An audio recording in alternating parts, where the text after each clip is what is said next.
Para hablar de la historia de la radio en Colombia, primero debemos empezar por Barranquilla, porque fue en esta bella ciudad donde nació la primera emisora con permiso comercial, La Voz de Barranquilla. Si queremos agradecerle a alguien el hecho de ser los pioneros de la radio en nuestro país, debemos hacerlo a Elías Pelet Buitrago, un joven ingeniero barranquillero talentoso y curioso al que no le importó que ni su propia madre, doña Pura Buitrago, lo comprendiera en su difícil lucha que hoy día lo consagra como precursor y promotor de una de las más importantes empresas de la radio en Colombia. Y su mamá, porque lo conocí, decía, ay, qué peladito loco, mira, parece una cosa ahí extraña, rara, que aquí nadie sabe, eso no tiene porvenir, eso no tiene porvenir. Teníamos que dedicar a unos aparatos ahí, un micrófono, eso no tiene ninguna importancia. Ya sabemos que es el precursor de la primera emisora comercial. Elías José Pelet Buitrago fue un joven soñador barranquillero de ascendencia norteamericana, hijo de Elías Pelet Salcedo y nieto de quien fue el primer cónsul de los Estados Unidos en Barranquilla, Elías Porter Pelet, e hijo de doña Pura Buitrago, quien levantó a su único hijo sola luego de quedar viuda repentinamente 2 días después de haber dado a luz. Fue un muchacho joven barranquillero que fue a estudiar a los Estados Unidos, que estuvo preparándose porque le gustó en aquel tiempo una vaina que nadie sabía qué era, ¿no? La electrónica, esa palabra era completamente desconocida, ¿no? Pero el muchacho, como era hijo de gringos, ¿no? Tenía ya la conexión, le gustó. Elías José Pelet, a su regreso a Barranquilla, formalmente preparado después de su provechoso viaje donde se relacionó con expertos en asuntos de radiodifusión, encontró que su familia había construido 2 modernas residencias. En la casa amplia del balcón nació prácticamente la radiodifusión, pues fue allí donde Elías ensayaba y montaba sus equipos. Fue hasta el 8 de diciembre de 1929 como regalo a la prudente y sabia mujer que supo alentarlo, que Elías decidió inaugurar con licencia oficial del Ministerio de Comunicaciones y Telégrafos La Voz de Barranquilla, HKD. Ya con la licencia otorgada por el Ministerio de Correos y Telégrafos y la fecha escogida, se transmite el primer programa radial, el cual fue escuchado en La Habana, Panamá, Costa Rica, por ser emitido en onda corta. El 8 de diciembre de 1929 se inaugura en Barranquilla la emisora de Elías Pelet Buitrago con la siguiente programación. Primero, El Espectro de Oro, obertura por la orquesta dirigida por el maestro Milton Lima, que en su tiempo era un gran profesor de aquí. Segundo, conferencias sobre el deporte. El deporte. Tercero, área de Bach, ejecutada al violonchelo por Guido Perla, acompañado de un muchacho que tocaba mucha papá. Cuarto, Cuentos de Hoffman, una obra por Cipriano Guerrero, que era un músico también poder. Serenata de otros tiempos, Soto de Hugo Perla. Égloga del Mar, Pasillo de Mirtelima. Procesión nupcial de Cinderella de Dicker. Crónica de Paco Lince, leída por Eduardo López Cabrales. Una crónica sobre Barranquilla, no sobre la ciudad de entonces. El otro programa, Perseverancia, Cipriano Guerrero, un músico.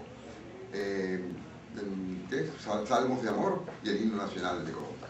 Ese fue el primer programa que se oyó en Barranquilla y se oía en La Habana, se oía en Panamá, se oía en Costa Rica, porque era onda corta. Elías Pelet Buitrago había cumplido su sueño anhelado, oficializar su primer programa radial.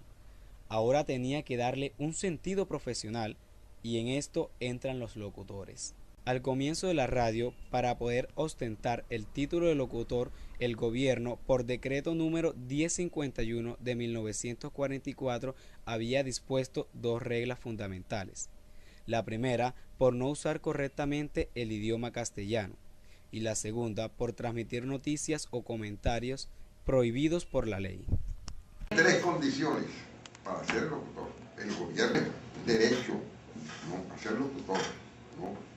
Tenía que tener, además, la locución tiene varios campos de acción. Hay locutor deportivo, Entonces le gustó tener una voz con una pronunciación, ¿no? Una énfasis propio, ¿verdad? Porque se supone que el locutor además es un animador, de modo que entonces no decir gol, lo metió el gol. Ese no es el término gol, ¿no? Pero no, gol. Eso no puede ser lógico. Eso no es solo de presentador de artistas o de cosas de esas. Tiene mucha calidad, ¿no? Vale, y si va a ser en persona, pues también varón. Que no tenga pues la presencia, que se exige la elegancia sobre todo, ¿no? En los comienzos de la radio no se le veía por venir y fue muy difícil hacer prosperar como negocio una industria radial. Fue gracias a la posición económica solvente, a la consagración y espíritu cívico de Elías Pelet Buitrago, con la colaboración de sus amigos que fue aumentando su sintonía. El director de orquesta, grande y reconocido en su medio, Emirto de Lima, fue uno de ellos. Le siguieron el señor Edgar Senior, quien fue el decano del periodismo radial colombiano. Donald Molinares, quien colaboró mucho en la parte técnica, gracias a sus conocimientos y experiencias antes de viajar a los Estados Unidos donde se radicó. Sergio Martínez Aparicio, quien el 8 de diciembre de 1929 actuó junto con Eduardo López Cabrales en el primer programa de La Voz de Barranquilla.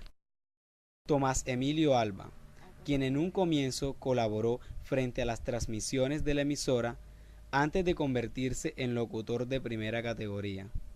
Sansón Bellojín fue consagrado como la voz de oro de los primeros años de la radio. Ítalo Amore fue alumno del famoso inventor Guillermo Marconi. Este italiano, que arribó a la ciudad en 1928, se convirtió en el precursor de la radiodifusión. Alfonso Rosales Navarro, locutor profesional, periodista y colaborador de la prensa, se le debe la iniciativa del primer radioperiódico que inició el 30 de abril de 1930 y años más tarde creó el espacio noticioso titulado Cabildo Abierto, programa cívico y constructivo donde interactuaban los oyentes. Carlos Rivas, tenor bogotano, quien trabajó en el grupo artístico de Barranquilla, en los programas de música colombiana. Grupo de Rivas llegó a trabajar gracias al auspicio de Sal de Uva Picot con el pionero de la radio Elías Pelet Buitrago. Las voces femeninas que hicieron eco en la historia de la radio barranquillera fueron Emma Rebollo Samper, conocida como la Voz de Oro, y la novia del micrófono, primera locutora oficial y figura destacada del canto. Amira de la Rosa, notable escritora y pedagoga, fundadora del colegio Gabriela Mistral, quien tuvo a su cargo programas culturales a través de los cuales en entrevistas con señoras orientaba el criterio feminista y exaltaba la tarea que desarrollaba la mujer barranquillera en sus múltiples campos sociales. Estercita Forero, la novia de Barranquilla, y Sarita Herrera, al igual que Zoila Suárez, famosa por su canto popular, Anita Sabaraín, Carmencita Pardo y Esther Tinoco, una concertista de piano.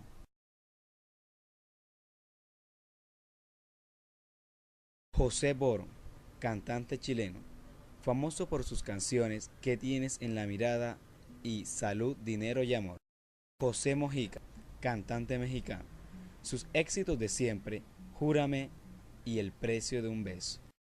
Y el más conocido, Carlos Gardel, cantante argentino que accedió en agradecimiento por la acogida que tuvo en la ciudad, salir a cantar en el balcón de la emisora.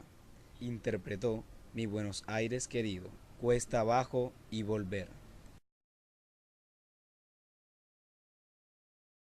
Grupos solistas que se lucieron en los primeros años de la HKD.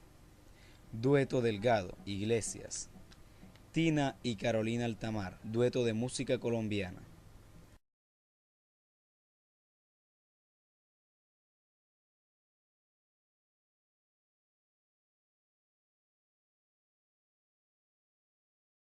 Aquí están canciones de aquella época. júrame que aunque pase mucho tiempo, no olvides el momento en que yo te conté. No han muerto, son casi que vivirán.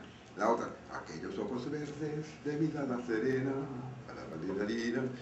el relicario, pam pam pam pam pim pam para, que en español un paso doble. El otro, María la O, que es una canción que se cantaba María la O, cubana. Siboney, sale loco de contento con su cargamento para la ciudad. El Choclo, un tango argentino. Palmeras, es una canción lindísima. Vereda Tropical, sale, ¿cómo era? Voy por la vereda tropical, la noche estoy llena de inquietud, era cubana. La Paloma, ¿no? Es una canción mundial, ¿no? Cielito lindo, es el lunar que tiene cielito lindo sobre tus ojos. Y Noche de Ronda, ¿no? Elías Pelet Buitrago alcanzó a ver parte de sus sueños realizados, aunque le faltó mucho por disfrutar. Después de 10 años de inmensa y satisfactoria labor, la ciudad lo reconocía, admiraba y quería. La empresa marchaba bien. Se contaba con un promotor de ventas, don Agustín Núñez. Se alquilaban espacios para programas tanto para campañas cívicas como culturales. Se producía la hora cívica de la Sociedad de Mejoras Públicas, la hora del colombianismo, la hora católica dirigida por el padre Calixto Álvarez, quien era el párroco de San Nicolás de ese entonces, la hora dedicada a los médicos, maestros y políticos, la hora infantil, dirigida por doña Nicolasa Navarro de Rosales, la hora deportiva. La emisora se abría a las 7 de la mañana, con el radioperiódico que dirigía su propio locutor, Alfonso Rosales Navarro, y permanecía 12 horas de programas vivos y consolas. Pero muy pronto la salud de Elías empezó a desmejorar, teniendo que viajar a Panamá para hospitalizarse y hacerse un chequeo en la zona del canal donde se encontraban los mejores especialistas del momento. En cirrosis hepática, complicaciones con la vesícula y trastornos digestivos. Pero este tratamiento no cumplió las expectativas esperadas y a los 33 años terminó la vida de un luchador incansable. Un 16 de marzo de 1938 falleció Elías Pelet Buitrago. Si verdaderamente quisieran, título Char, podían hacer una cipote emisora con un cipote estudio de arte, ¿no? Y poner el arte de la cultura radial a la altura de cualquiera de América.